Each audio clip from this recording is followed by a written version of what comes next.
सम्मानित मुल्क के मालिकों, मैं बौद्ध भिक्षु सुमित रतन आज फिर एक प्राचीन गौरवशाली राजवंश की गौरव गाथा को लेकर के आपके बीच में आया हूँ। उस प्राचीन राजवंश का नाम है कोलीय राजवंश। इनकी राजधानी रामग्राम में हुआ करती थी। इतिहास बताता है कि तथागत भगवान बुद्ध की माँ महामाया देवी इसी परिवार से संबंध रखती थी, अर्थात ये परिवार तथागत भगवान बुद्ध के ननिहाल वंश से आता है। आज भारत में इस कोलीय राजवंश को अलग अलग नामों से पुकारा जाता है। कहीं निषाद कहते हैं, कहीं मल्ला, कहीं कोरी, कहीं कोटार, कहीं बिंद, कहीं कश्यप, कहीं भीमर, कहीं केवट, कहीं कोली, कहीं कोरी, कहीं शंखवार। अलग अलग नामों से इन्हें जाना जाता है। ऐतिहासिक राजवंश रहा। ये शासक थे, बहादुर थे, क्षत्रिय थे। क्षत्रिय तथागत भगवान बुद्ध की भाषा में क्षत्रिय थे। खेती बाड़ी और किसानी वाले लोग थे। इन्होंने देश को संभाला, शासन को संभाला। ये कभी जातिवादी नहीं थे, छुआछूत नहीं करते थे और ये श्रवण संस्कृति को मानने वाले थे। बुद्ध के दर्शन को, विज्ञानवाद, तर्कवाद को मानने वाले थे। आगे चलकर के इतिहास बताता है कि जब मौर्यों के 10वें राजा सम्राट बृहद्रथ की हत्या कर दी जाती है, उस समय पुष्यमित्र शुंग के द्वारा जो साहित्य लिखा जाता है, इतिहास लिखा जाता है, उस इतिहास में सम्राट गुहराज निषाद राज का भी नाम आता है। आगे चलकर के इस खानदान में महाराजा सिंघनु पैदा हुए, महर्षि कश्यपी पैदा हुए, महाराजा नल निषाद पैदा हुए, महाराजा मानधाता पैदा हुए, महर्षि मत्स्येंद्रनाथ जो गोरखपुर की पीठ है उसके पीठाधीश्वर हुए।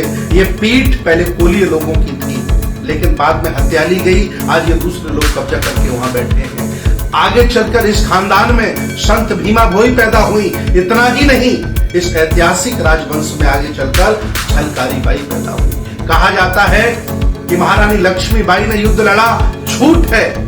महारानी लक्ष्मीबाई दत्तक पुत्र को लेकर के निकल जाती है और बाद में झलकारी बाई को रानी लक्ष्मी बाई बना करके पेश किया जाता है। रानी झलकारी बाई अंग्रेजों से 1 घंटे नहीं 48 घंटे लड़ी, 16 अंग्रेजों को मौत के घाट उतारा।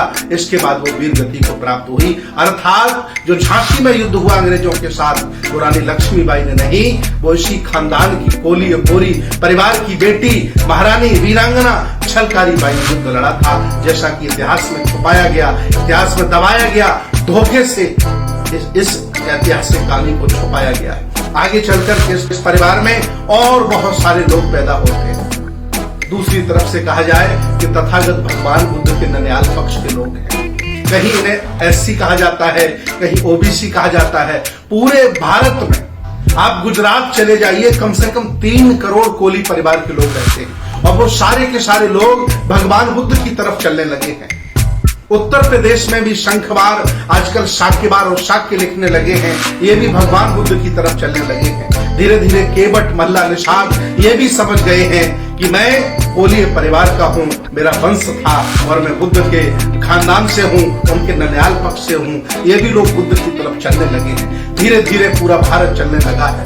आगे चलकर इस खानदान में राष्ट्रपति रामनाथ कोविंद भी पैदा हुए, वो भी इसी खानदान के हैं। तथागत भगवान बुद्ध का ननिहाल पक्ष।